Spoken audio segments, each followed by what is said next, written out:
So today, Canadian musical icon Gord Downie died at the age of 53 after a brief battle with brain cancer. Jane, I know you've done music for 22 years. You've interviewed the hip many times.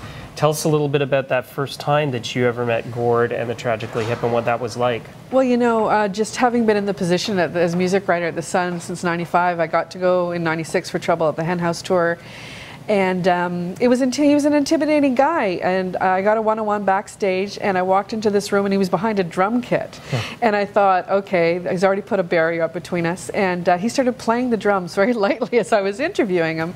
And about 5 minutes in, he said something about this was part of the process he enjoyed the most. I think he meant my interview, and I called him on it, and I said, you really don't seem to be into this at all. And as soon as I called him on it, he was friendly and funny and smart and everything he hoped he would be, and from there on he was in every other interview after that. But I think he was kind of, either he was really shy or he was testing me. I couldn't really figure it out. But after that, every other time was a great joy to talk to him, actually.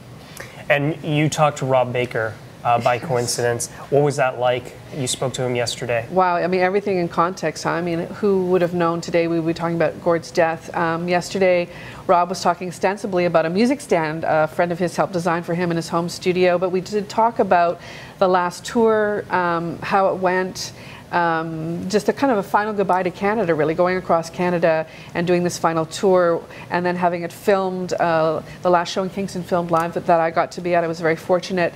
And how the band felt about that. And Rob Baker basically said that he was very nervous and very scared to do that tour.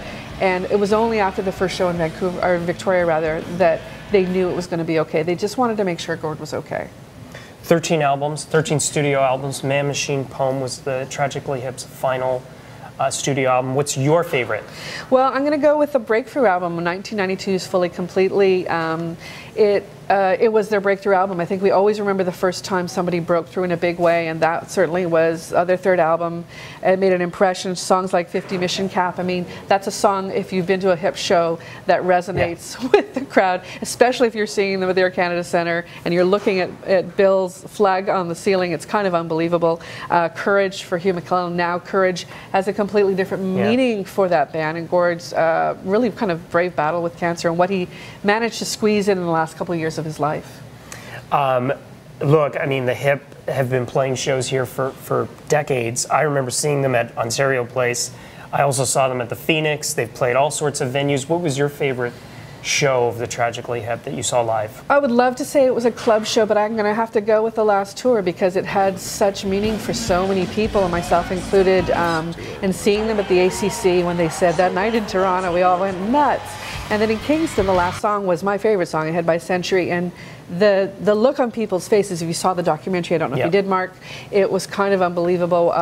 The fact that we got the chance to say goodbye, the fact that he had the wherewithal to say, I want to say goodbye to all my fans before I go, it was just a gift he gave us. Gord packed a lot into his life after the cancer diagnosis. There was the final tour, there was the final Tragically Hip album.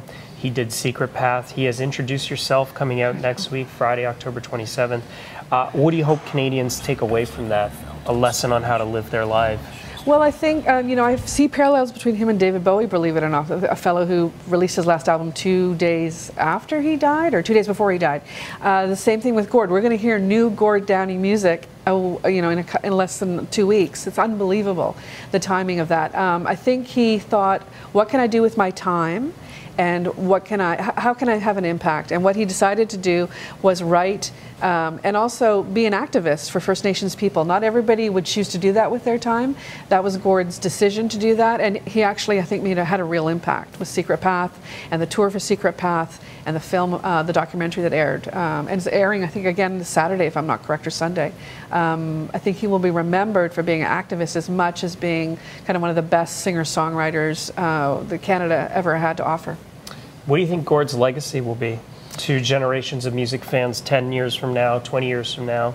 I think that it's okay to write about where you're from. I mean, there was very few rock bands of the hip stature writing about our country and reflecting our country and our culture and our characters and our hockey players and our small towns and what we cared about day-to-day living in Canada. And I think they stood out for that, the fact that his lyrics reflected the country that we lived in and the culture that we lived in. And I mean, we had the Prime Minister of Canada crying today. I haven't seen that in a really long time. The fact that he spoke to so many people with his lyrics and his songs, and I think that will resonate for decades to come.